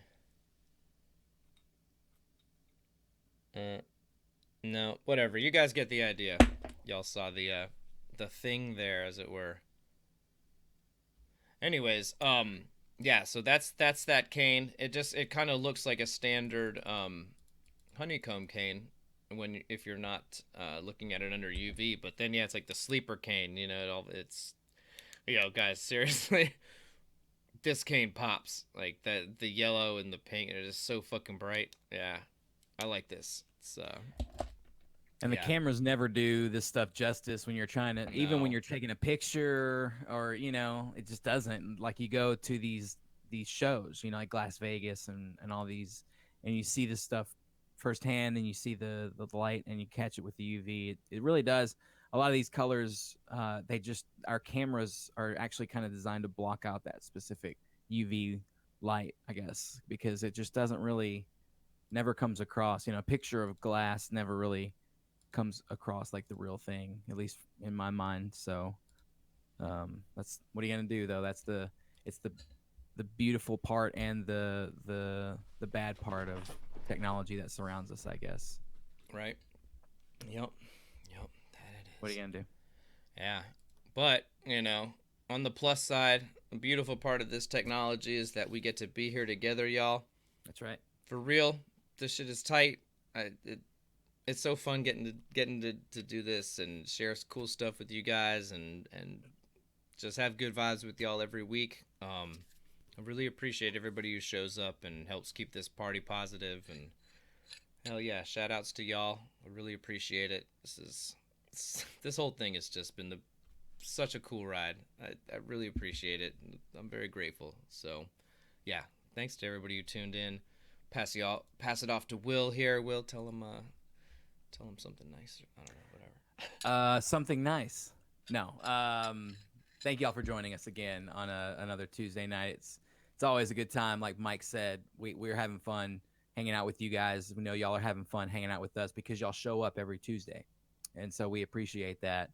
Um, thank you guys for coming out, and like, 24/7 hangout. We talked about it earlier tonight. Yeah. Walker 2508's like, hey, promote it. So it's out there, guys. It's on the Torch Talk Facebook group. Yeah. It's Y'all there. I know. Yeah, hit it up. Sorry, I said some negative things about it earlier, but no, not really. It's just, it's like I said, I don't feel right cramming it down people's throat because, it's one of those. If it organically gets going again, hell yeah, I'll tell everybody about it every week. But it just seems to me that like that the vibe, the energy that was there, man. A ton of people who were regulars there. They all go live on Facebook now all the time. It seems like it was a thing of the past. All right, I did see a couple questions. The Lifted J says, "Can this be done without a vac?" This process, in terms of the cane, is like you need a vac to suck it out to that orientation, right? If we did this without a vac, you'd probably get something closer to just round canes kind of sucked together or whatever. It's really the vacuum that pulls it to all these corners from the rods. Sleeves and stuff like that, those can be done without a vac. But yeah, the honeycombs I wouldn't do. I don't know. I think you just kind of end up with I don't think you'd get the hexacomb effect without the vacuum pulling it into the corners. And you'd probably get a lot of air because there's so many different little cavities between the rods, And then Aura Glassworks asked if it was fumed. Yes. Earlier in the episode, you can you can see that part, and like I didn't want to make y'all watch me fume 19 rods, so it was kind of quick. So if you like stepped away for a drink or something, you might have missed it. But if you go back, you can see me do I used a drill. So just look for the part where I've got a drill in my hand, and that's when I'm fuming the rods. So yeah, those were fumed. I don't always fume. I do the color combs where I take clear and then stripe it in color, but this one is like it gets its color from the UV or whatever, and yeah, so it's like I said, it's like a sleeper comb or whatever. I like it if you just encase it or whatever. Like the flamingo looks just like clear, and the yellow has like just the slightest yellow hint, but the reality is that if you were to encase this cane, it just looks like a honeycomb until it hits that UV, and then, no joke, like I said, it pops like that pattern that y'all saw in the pic, and no joke, that's what the colors look like, you guys. They're popping. It looks good. I like this cane a lot. It's a lot of fun. So, anyways, yeah. If there weren't any questions, I'm inclined to stop rambling at y'all for now. Yeah, I didn't see any down in there. Yeah, thank you, W. Call Hop. Yeah, you guys, the Patreon. Shout outs to my patrons on there. There's some cool shit on the Patreon page if you guys aren't familiar. See if I can pop this up without it giving you all my like personal shit.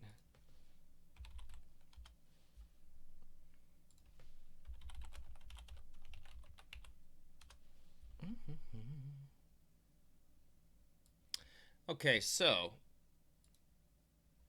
this is the Patreon. You got all kinds of cool stuff on here. This one's already up. That one you guys got to see too. Haven't seen this. Fish sculpture with Bondhu Dunham. It's like everything that you guys get to see on the show, most of it ends up popping up on here first. Like, here's one that we haven't even put out yet. The Phil Siegel Wizard Carb Cap demo. There's all sorts of cool stuff. Yeah, and it's essentially I've structured this so that all this stuff that I'm out there capturing, I'm able to share it with everybody. But those of you who are able to kick a few bucks or whatever a month, y'all get to see it first. And yeah, that's what it is. And then yeah, there's packs, subscription packs. If you do 20 or more a month, you get a pack every month with the stickers and Millie, usually Millie. I'm not opposed to doing something else if the moment strikes. I've been tempted to do multi-bore tubing for the prep in one of these packs. I don't know, like just pull a bunch and give everybody a section of multi-bore tubing. I don't know. Anyways, you get a bunch of cool shit. And at the end of the day, the idea of what I'm doing here, I want it to be community supported, and I want to be able to keep doing this and sharing it all publicly. I don't ever want this to be like a nothing against that format, but I don't want this to be like an online magazine or whatever it is where you have to pay a bunch of money to get access to this stuff. Like that. I want this to work where maybe the people who are really benefiting can just pitch in a tiny bit, like PBS basically. And so, anyways, yeah, that's what that is. Since it was mentioned, I do appreciate everybody who's signed up for that or checks it out. And honestly though, like if you're just here with us, that's fine for me, for real. Like that's a big part of it too. Everybody just being here makes it possible for me to keep doing this beautiful thing. So anyways, enough about that. But yeah, if you enjoy this stuff, maybe a little bit every month would really help me keep this party going. And this past year already, I feel like has kind of put this to the test. These companies and individuals who have supported me, I've been able to take that and get to every show that's pretty much said, Mike, can you make it, type of thing. So all right, I'm rambling now. This is the type of stuff I don't want to ramble too much about, but it is there. If you appreciate what we're doing here, maybe check it out because it'll really help me keep this party going. So anyways, all right, were there any questions about non-Patreon stuff? Hold on. Reg says, if I join now, do I get access to old vids? What old vids? Virtually every episode is up. There's some episodes on Will's channel, like really old ones, but are there even demos on those episodes? I don't know. Will, what is that? Yeah, I think they are. There's some. Okay. I'm not sure those are even public anymore though, so I don't know. Is that what they mean? Yeah, we can. I don't think that's gonna ever be like a paid thing. I think they're really old. More for your Patreon. I don't know. I'm not sure if that's what he was. Yeah, I don't know. Yeah, I don't. What? Maybe they meant why those videos. That's because we weren't signed in. If you're one of my patrons, you get all those videos. So, yeah. But I'm signed in, so it has like a bunch of extra stuff that y'all don't need to see. Like, see if you're on there, they're all there. That's why it looked that way. That was confusing. Sorry, I should have logged in or whatever. Cause yeah, no, they're all there. They're all there forever. There's even exclusive stuff. Like, see the early access to all the demos.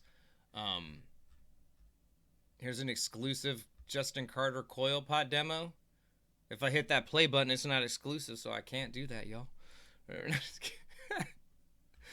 But yeah, this party is just getting started, and yeah, it's all this cool stuff that is going down. They're getting it there early, and yeah, no, none of these videos will ever go private. Here's an early access one. I could play this because it's early access, but we never actually showed this footage. Check it out. I'm making a carb cap on a mini Mylan. This is the type of stuff that's just chilling on there. Eventually I don't know, I kind of forgot about this, but it's part of this, like, what that Mylan do or whatever. Just demonstrating a different torch.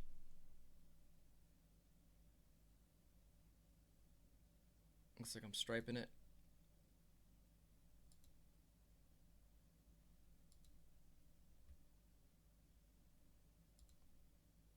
Spoiling the whole demo. Check me out.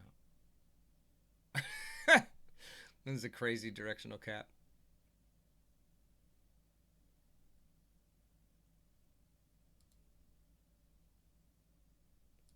Let's see how I do that nozzle. Fuck it. Y'all know this. Y'all know how I do that nozzle.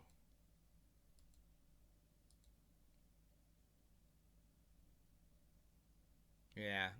I pull it out to a little peak at the direction I want, and I'm going to glob that glass over it.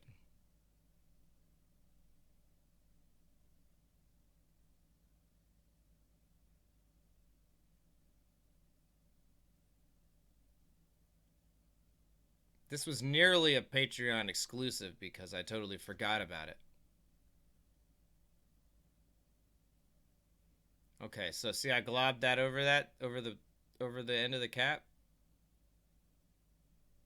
Yeah, I'm sorry, I'm off camera, but yeah, and I snapped it, and there we go. Just watch the carb cap methodologies episode of Torch Talk to see that or whatever. I think there's a directional cap episode. This was just a different one.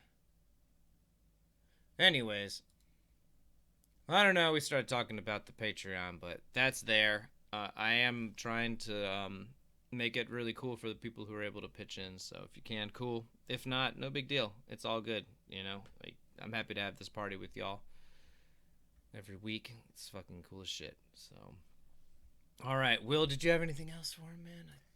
I do not. I have nothing. I have nothing to say other than, as LRG said earlier, happy early Cinco de Mayo. So, have fun out there. True. Yeah, be sure to subscribe to the channel, guys.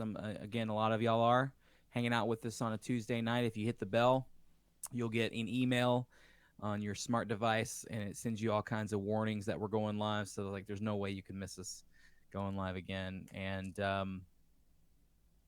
yeah, other than that, I won't be here next week. I'll be out in the West Texas deserts doing some astronomy. So Nice. if you're following me on my astronomy channel, then you'll probably see some content jump up from there. But I'll be back the following week, of course. So hanging out with you guys. And Cool. that's all I got. So That's I'll let you. Maybe we'll run some kind of demo that has the audio or whatever then next Tuesday. I don't know. Something that would facilitate that. I don't know. We'll see. Dan asked when that video, the carb cap, the Mylan one, the one that you just saw on the Patreon was made in October of 2017.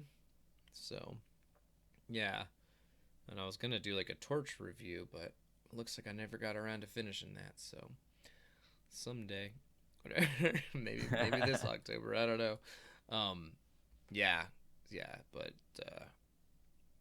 yeah. So, anyways, looks all right. Looks like we're out of questions here. William Dew, yes, you missed it, brother. I'm sorry, but it'll be up for you to Hit that rewind on. button. Yeah. And then I don't know, I saw a guy make a comment the other day, like on a video, now that it does the live replay, and like they were trying to enter a giveaway. Like, no, dog, that giveaway was over. Anyways. Yeah, shout out to that guy who tried to enter a giveaway that ended like 8 months ago or whatever, but I don't know. Anyways. All right, homies, thank you again for being here with us. I really appreciate it. This shit's tight. That's all I got though, so I'm just gonna do the good night type of thing and hand you off to the roll dog. Y'all have a pleasant evening. Stay melty. Do a color comb or honeycomb and vac stack and post it on the Torch Talk Facebook group. Show us what you got. So right, yeah, I'd like to see some people exploring the technique for sure. Absolutely. Yeah. All right, y'all. Well, good night, everybody. Thanks so much. Peace. Peace.